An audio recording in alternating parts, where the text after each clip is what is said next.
نحمده ونصلي على رسوله الكريم أما بعد. قال الله تعالى في القرآن المجيد والفرقان الحميد: أعوذ بالله من الشيطان الرجيم. بسم الله الرحمن الرحيم.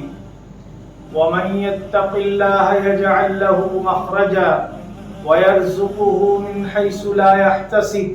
ومن يتوكل على الله فهو حسبه. محترم سامعین، اس آیت کریمہ کے اندر اللہ رب العزت فرماتا ہے کہ جو اللہ سے ڈرتا ہے اللہ تعالیٰ اس کے لیے غیب سے راستے نکال دیتا ہے اور ایسی جگہ سے اس کو رزق پہنچاتا ہے کہ وہ گمان بھی نہیں کر سکتا ہے. اور جو اللہ کی ذات پہ بھروسہ کر لیتا ہے تو پھر اللہ ہی اس کو کافی ہے، پھر اس کو کسی کی مدد کی ضرورت نہیں ہوتی ہے. آج آپ کے سامنے جس عنوان پر میں گفتگو کرنا چاہتا ہوں وہ ماہ محرم کا یہ پہلا عشرہ کہ جو بہت ہی عظمت والا، بڑی برکت والا، بڑی رحمت والا عشرہ ہے. جناب محمد رسول اللہ صلی اللہ علیہ وسلم نے یوم عاشورہ کے بارے میں بہت ہی فضیلت بیان فرمائی ہے. اسی ماہ محرم میں 10 محرم الحرام کو حضرت امام حسین رضی اللہ تعالی عنہ کی شہادت بھی پیش آئی اور آپ نے اپنے گھرانے کا نذرانہ پیش کر کے راہ خدا میں دنیا کو یہ پیغام دیا کہ حق کے لیے اگر جان کی بازی لگانی پڑے، اہل و عیال کی بازی دینا پڑے، قربانی دینا پڑے تو پھر آدمی کو پیچھے نہیں ہٹنا چاہیے. آپ حق کا علم لے کر کے دنیا والوں کے سامنے آپ نے یہ ثابت کر دیا کہ حق کے لیے اگر جان کا نذرانہ پیش کرنا پڑے تو آدمی کو پیچھے نہیں ہٹنا چاہیے. حضرت امام حسین رضی اللہ تعالی عنہ جس مقصد کے لیے میدان کربلا کی طرف حق کا علم لے کر بڑھے تھے اس کا مقصد یہ تھا کہ جناب محمد رسول اللہ صلی اللہ علیہ وسلم نے دین کے اندر جو خلافت کا مزاج چھوڑ کر کے گئے تھے اس خلافت کے اندر تبدیلیاں کی جا رہی تھیں. ملوکیت کا دور شروع ہو رہا تھا. قیصر و کسریٰ کے طرز پر حکومت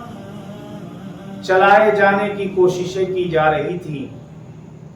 حضرت امام حسین رضی اللہ تعالی عنہ آگے بڑھ کر کے آپ نے حق کی آواز بلند کی اور کہا یہ وہ طریقہ ہے جو ہمارے نانا کے بتائے ہوئے طریقے کے خلاف ہے. آپ میدان کربلا میں جا کر کے آپ نے اپنے خاندان کی قربانی پیش کی. آپ کے ساتھ میں آپ کے اہل بیت، آپ کے بیٹے، آپ کی بیٹیاں اور کچھ صحابہ کرام جو آپ کے ساتھ میں تھے، کل 72 نفوس کے اوپر یہ قافلہ مشتمل تھا. اور میدان کربلا میں جا کر کے جام شہادت نوش کیا. میدان کربلا سے جو پیغام رہتی دنیا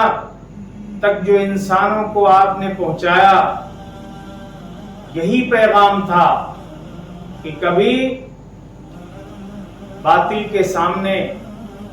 کبھی ظلم کے سامنے سر کو نہیں جھکانا ہے، بلکہ سر اپنے تن سے جدا کروا دینا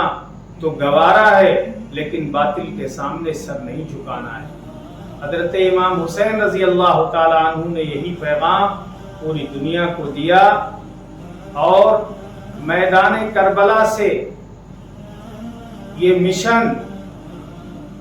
آپ نے لوگوں تک پہنچایا کہ جب کبھی ضرورت پڑے اللہ کے نام پہ جان کا نذرانہ پیش کرنے کی، تو آدمی کو پیچھے نہیں ہٹنا چاہیے۔ کسی شاعر نے کہا تھا، قتل حسین اصل میں مرگ یزید ہے، اسلام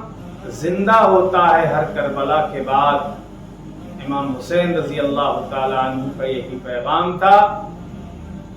جو ماہ محرم کی 10 تاریخ کو میدان کربلا میں جس بے دردی کے ساتھ، جس ظلم و بربریت کے ساتھ آپ کے خانوادے کو شہید کیا گیا، رونگٹے کھڑے کر دینا والا واقعہ ہے، خون کے آنسو بہائے جانے والا واقعہ ہے،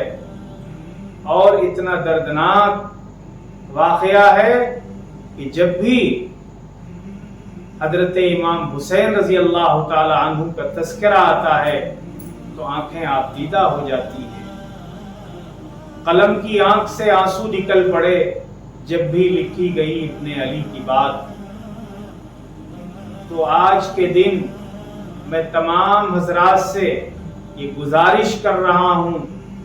کہ حضرت امام حسین رضی اللہ تعالی عنہ کے مشن کو آگے بڑھائیے۔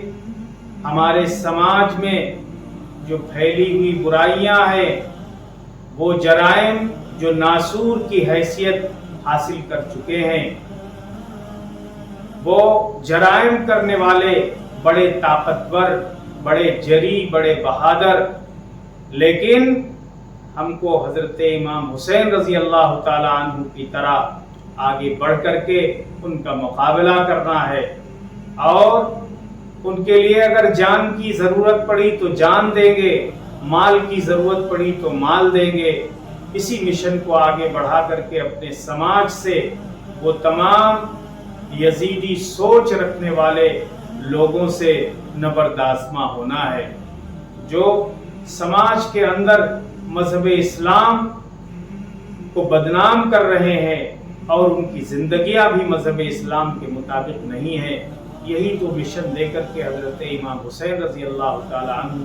دنیا سے رخصت ہوئے اور جام شہادت نوش کیا کہ کبھی باطل کے سامنے انہوں نے سر نہیں جھکایا، سر دے دیا لیکن سر جھکایا نہیں، اور یہ پیغام دیا کہ عین اس کرب و بلا کے عالم میں جو میرے نانا کی سنت، میرے نانا کا طریقہ، اور میرے نانا نے جو بتایا تھا کہ الصلاۃ قرۃ عینی، کہ یا آپ نے فرمایا قرۃ عینی فی الصلاۃ، کہ نماز میری آنکھوں کی ٹھنڈک ہے، اس مشن کو آگے بڑھایا۔ عین شہادت سے پہلے آپ نے نماز ادا کی اور اپنی نانا کے آنکھوں کی ٹھنڈک برقرار رکھی، اور یہ پیغام دیا کہ دیکھو نماز کتنی اہم چیز ہے۔ سر جب آپ سجدے میں گئے تو آپ کے سر کو آپ کے تن سے جدا کیا گیا، لیکن اگر ہم سوچیں، اپنی زندگیوں کا جائزہ لیں کہ ہم صحیح سالم ہیں، کوئی کرب و بلا کا عالم نہیں ہے، لیکن ذرا ذرا سے بہانے بنا کر کے ہم نمازوں کو ضائع کر دیتے ہیں۔ حضرت امام حسین رضی اللہ تعالیٰ عنہ نے یہ بھی تو پیغام دیا تھا کہ کسی حال میں نماز معاف نہیں ہے، نماز کو مت چھوڑنا۔ جب میدان کربلا میں حالت سجدہ کے اندر حضرت امام حسین کو شہید کیا گیا تو ان کے ماننے والوں، لازم ہے ہم پر کہ کسی حال میں بھی ہم نماز کو ضائع نہ کریں، فوت نہ کریں، نماز کو جان بوجھ کر نہ چھوڑیں، ورنہ اللہ کے قہر کو، اللہ کے عذاب کو دعوت دینا ہے۔ اسی مشن کو ہم لوگوں کو آگے بڑھانا ہے انشاءاللہ۔ وآخر دعوانا الحمدللہ۔